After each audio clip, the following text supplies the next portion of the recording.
Yeah, very, very, very easy. As we've spoken about earlier, obviously as a club, we're always looking at ways we can keep Weeksy involved, and with the movement of Jacob, we sort of accelerated those talks in terms of bringing Weeksy into our coaching staff. So I'm very, very happy to have him. I think Scott sort of loves the balance he's got with his group, and we've got sort of Mark with quite a lot of experience in the NBL. We've got Jack and now Jared as two up and coming assistant coaches in the league, and we're really, really happy with the balance, and obviously excited that we can keep a former player in the group. Weeksy sort of described his role, but how's it look officially? Obviously, Jacob was associate head coach. Do you have a new associate head coach, and does Weeksy travel when Jack didn't last year and things like that? No, so we're going to travel with Mark Radford and Jack Fleming will travel, and Weeksy will sort of step into the role that Flem had last year in terms of obviously working the three of them work as a group, and he'll stay behind and work out with the development players and the injured guys and keep those guys on track, and obviously in terms of scouts and breaking it all up like Scott does, they all have their each individual responsibilities, and sort of some will focus on offense, some defense, and have their own teams to scout. So we'll really immerse Weeksy into the process. Like I think for us, obviously there's a learning curve for Jared, as we all know, but the skills that he's shown us over the last season, especially where he took extra time out at the end of the day to sit down with the coaches and to work through how to cut tape and how to do that. I know he's been doing a lot of work over in New Zealand with that. So for us, it was an obvious choice to bring someone like Jared in, who's already sort of shown a strong interest and shown a strong skill in that space, and obviously we'll be able to nurture that and help him grow in his professional career.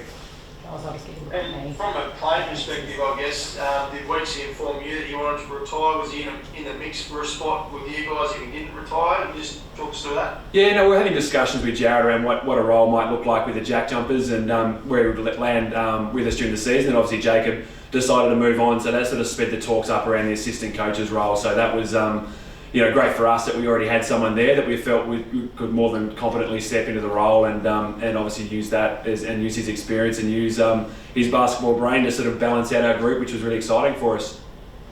In the back of your mind, as someone that could slot in if required through the season as a player? No, I think Jared touched on it before. I think the rigours of an NBL assistant coach, especially as someone new to the role, I don't think that would be fair to Jared and would be fair to the group in terms of expecting him to also play as well. I think we've got to back the guys that we've brought in. We've obviously got Shawnee Mack as a backup point guard, and we'll look at other options to potentially get either a training player or another point guard on our roster as well, and obviously we've got an import to come into that space as well. So I think the sole focus for Jared is to continue to develop as an assistant coach and obviously work with our coaching group, and obviously I think that's probably going to be the key for us, is having the balance there, and then obviously having the bodies for the players on the other side. Just one more, mate. Christine said last week that you hope to have some news either way on Milton sometime this week potentially. Is that still on track? Still the plan, mate. So we've obviously been talking, I think they finished up Thursday morning our time, so we sort of accelerated our talks with them around our offers and what it's going to look like. Milton's travelling back to the US, so we're going to give him some time to have a chat with his family, but for us, we should have an announcement early next week either way as to what's going on is the plan. So, hopefully it works in our favour and we get him over the line and we get him back with us for next season. But, feeling confident as we always have and very optimistic that'll happen, but probably still another week away, I reckon, mate. Thanks, mate. Nice one. I'll jump in.